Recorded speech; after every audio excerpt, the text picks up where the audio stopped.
So yan nga yung mga kapatid na, at papasok na naman tayo sa trabaho. Hindi tayo nakapag-upload kahapon kasi alam nyo na, nasira ang ating cellphone. Nasira talaga yung pinang-video natin.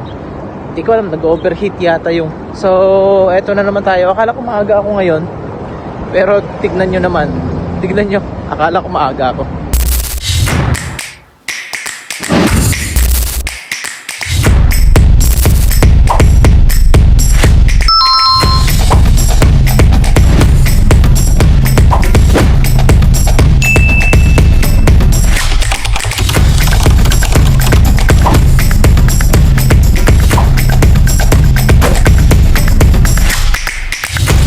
Yan, akala ko maaga ako. Okay, ang time check pala ay 7:30. Ay hindi pala 7:30, 6:30 ng umaga. Pero tignan nyo yung araw. Okay, pakataas na at tirik na yung araw. Mainit na yung panahon. So bali nga hindi tayo nakapag-upload kahapon kasi nga yung video natin nasa cellphone natin. So nawalan siya ng display. May battery siya, ang problema. Okay, hindi siya nagcha-charge. Okay, and then talagang sirang-sira yung screen. Hindi ko lang biglang namatay. Siguro na overheat. Hindi naman overheat yung kasi yung baterya gumagana. Siguro may sira sa display. Ganun lang ang nangyari. Wala na yung cellphone natin na S21 5G. Okay, ultra. Sayang. So ang plano ko ay bibili na lang ulit ng cellphone. So ayun nga, tara, samahan nyo ko ngayong araw sa pagpapasok natin. So pasok tayo sa trabaho, let's go.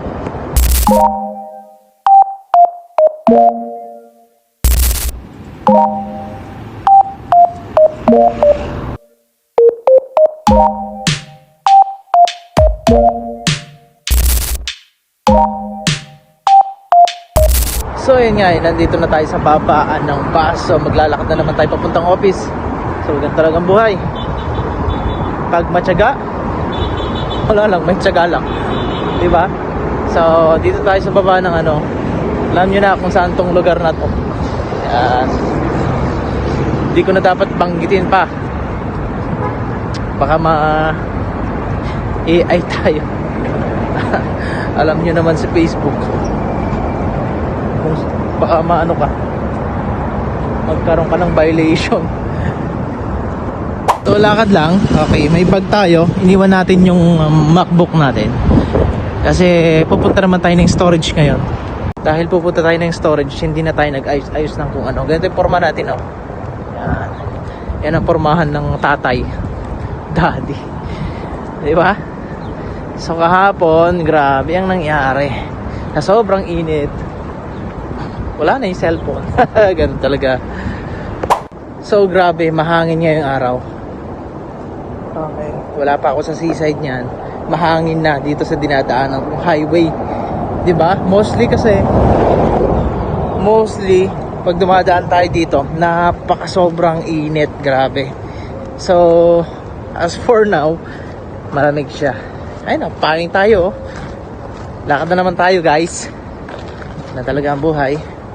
Sa mga nanonood pala ng mga video ko, maraming salamat sa inyo sa mga suporta nyo. Huwag nyo naman kalimutang i-share at saka i-like at i-heart ang ating munting mini vlog. Okay, ganito ang nangyayari dito sa bansang kinaroroonan ko. Mostly maraming mga kababayan na naglalakad, nagta-transport. So dito tayo dumadaan palagi, dito sa street na to. Ayan. So pag pala kayo ay gusto nyong magpapayat, okay, ganito lang gawin nyo. Kung alam nyo naman na makakatipid kayo, okay, tapos daan kayo ng mga ganito. Yan, daan kayo ng mga ganito, footbridge. Okay, kahit mga 100 step lang. Kagaya niya, no? Diba? Araw-araw na ganito, for sure mababawasan ka ng timbang. Tapos maintain mo lang yung pagkain mo sa araw-araw. Umaga, gabi, tanghali. Ay. Ayan, tignan nyo, diba? Tapos meron pa dun sa kabila. Ayan, so bali nga dito kahapon, dito banda. Yan. Minum tayo ng ano dito, Boko Juice. Ang problema, yun nga, hindi natin na-upload. Maganda sana yung ano natin na yun, content, video.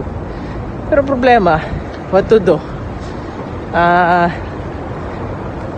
Nasira yung cellphone. Kaso hinayang ako doon. Okay, ang ganda kasi ng camera. Samsung ano yun? Samsung S21 5G. Okay. Ultra pala.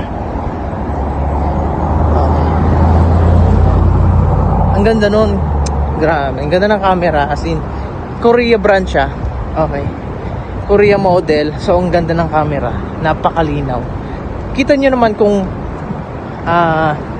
ano yung aspects ng search nyo. Maganda yung ano niya. Maganda yung quality. Yung quality maganda. Okay. Yung quality maganda. As in, maganda yung cellphone na yun. Nahihinayang ako. Pero what to do? So, magto 2 years na din na ginagamit. Siguro, pagod na. Mainit din ang panahon. Hindi ko na ipapagawa yun kasi yung ipapagawa ko, ibili lang natin ng bago. Or tingin tayo ng, ng maganda-gandang quality. Pagdating sa mga camera and video. Yung kasi hinahanap ko sa cellphone maganda yung yung quality ng video niya, camera niya maganda. Kasi pang vlog nga naman. Okay. Tsaka pag nag-upload ka, mataas yung resolution ng unit. Ay, napagod ako. So malapit na nga tayo, dito na tayo sa highway. So kung alam nyo to, for sure walang nakakaalam nito, ako lang. Pero sa mga taga dito, alam na alam yan. So, konting advice lang pala mga kapatid at kababayan na nandito sa bansang kinaroroonan ko. Sa mga baguhan pala, okay? Pag kayo ay less than 3 years, nagpa-release kayo, okay? Or force release kayo. Kabayan, tandaan mo, may babayaran ka. Pagka nirenew ka or pagka transfer ka ng company mo. Kasi may bagong law. Dapat mo yung malaman, may babayaran ka. Either visa or transfer, etc. Kung ano yan. Basta may babayaran ka. Kung less than 3 years ka, hindi mo natapos yung kontrata mo. Kung ikaw naman baguhan, okay, at gusto mong magpa-release na agad-agad, pwede po yan. Ang problema, magbabayad ka syempre. Hindi natin alam kung magkano yung papabayad ng company kumuha sa'yo, yung present company mo. O kung may tutulong sa yung company din, walang problema yan. Basta legal ang pagkaka-transfer mo. Hirap kasi yung mag-runaway ka. Then sasabihin mo, di ako nire-release. So may may process yan. Okay, maraming process para may release ka ng legal, hindi illegal. Kasi ang gumagawa ng illegal, either ang company or ikaw mismo na nagtratrabaho sa bansang kinaroroonan mo. So ayan dito tayo sa gilid ng daan. Lalakad tayo, syempre. Hingal na hingal niya ang daddy nyo. So yun lang po ang paalala ko sa mga kababayan nandito sa kinaroroonan ko. Ayaw kong banggitin, baka ma-AI tayo. Alam niyo naman, mahigpit na si Blue Apps ngayon. So ingat-ingat sa mga vlogger, okay, sa mga content creator na nandito sa kinaroroonan ko. Kasi nga, okay, kumikita ka ngayon, one day, one time, magkakaroon ka ng violation ng dahil nakita ka, okay, nandito sa may bansang Arabo. Either may dito sa Saudi, okay, Saudi ay pwede ka nang kumita sa stars, reels ang alam ko, add-on reels, mga ganon. So eligible na yung countering yon. Saudi okay. Pero yung mga nakapaligid sa kanya, may mga restricted pa rin kumaga. Sa mga panahon ngayon, magandang mag-apply ng trabaho kasi summer na. Alam nyo anong demand ngayon dito sa may bansang to ay food and beverage. Okay? Mostly food and beverage. Okay, mag-apply kayo sa mga food and beverage. Sales ng food, okay? Kasi summer na. Kasi yung mga yan, lumalabas yan ng hapon. Kasi mostly may mga event sa labas. May mga booth din na food. So, dun sila kumikita. Although meron din sa mga mall, okay, patok din yan sa mall ang food and beverage. Okay, tanggapin nyo na lang kaysa naman maghabol kayo ng visa pagka pa-expired na kayo. So medyo malapit na nga tayo dito sa may trabaho natin. So ganun talaga. Lalakad tayo, diba? So sa mga kababayan dyan na gustong magpa-release, alam nyo na may violation. May violation. Meron kayong babayaran under 3 years. Okay, pag under 3 years kayo, okay, at nagpa-release kayo, hindi yun natapos, may babayaran po kayong process either sa bago nyong company. Okay, so eto na ang dati nyo, pawis na, pero okay lang, malamig naman sa office, at saka sa seaside malamig na malamig, sobra grabe. Ay, seaside na to, papakita ko sa inyo. Sa dulo niyan ay, alam nyo kung ano yan, seaside na yan. So makikita mo na doon yung mahabang bridge. Okay, so mga kapatid, yung mga nagtatrabaho ay umalis na sila, siguro okay na to. Pero tingnan nyo naman, no, 3 days nilang tinitira, 4 days. Ganun yung mga ano dito. Alam nyo yung mga trabahador dito matatanda, kasi nagbubuhat ng mga bato. Ay no, mga bato binubuhat. Siguro nasa 40 to 50 years old na sila, or di ko alam, kasi yung tatanda ng mga mukha nila eh. Pero bilib ako sino mga yun. Yung mga nagtatrabaho yun, mga Bangladesh. So yung mga Bangladesh na yun, mababasahod nila dito. Okay, kahit mababasahod nila dito, pero sa kanila napakalaki na sa kanila yun. Kasi nga iba yung rate nila, exchange rate nila. Okay, yung palitan mataas. Sa atin kasi minimum range lang kasi tayo, hindi tayo higher range. Pero kung sa atin malaki yung palitan, marami ng mayamang Pilipino. Tingnan mo. So nandito na nga tayo sa may building. Ayan o. So yung building namin, grabe, napakaganda ng simoy ng hangin. Okay, ang lamig, sobrang lamig. So let's go, samahan nyo akong papunta ng loob.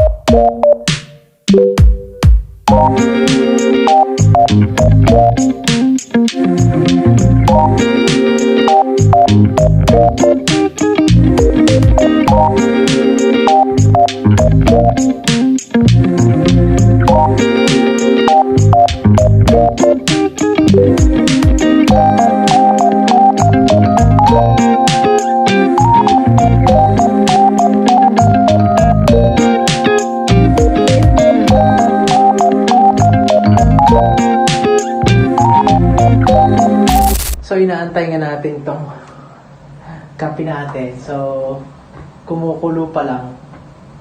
So antayin ko muna siya. Malapit naman na. So bago tayo mapu doon.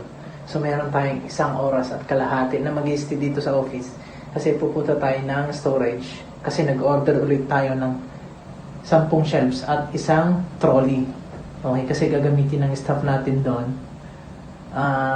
yung trolley, kasi nahihirapan din siyang magbuhat. Mabibigat din kasi naman yung mga boxes. So nakakatulong yun, kasi nasa basement kami eh. So ang mahirap doon, bubuhatin mo pa hanggang sa labas, papasok. So mamaya titignan nyo yung kung ano na naman yung nabili natin.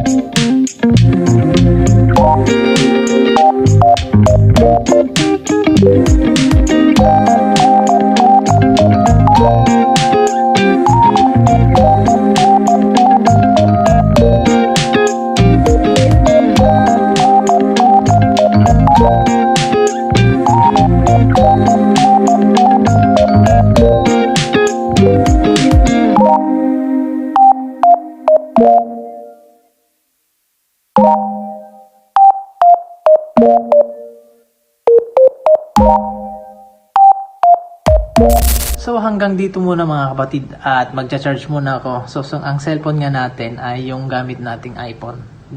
Dati pa. Actually, regalo ko to sa misis ko. So kinuha ko kasi nga ito yung backup cellphone ko. In case na masira yung mga cellphone ko, meron akong isa o dalawa.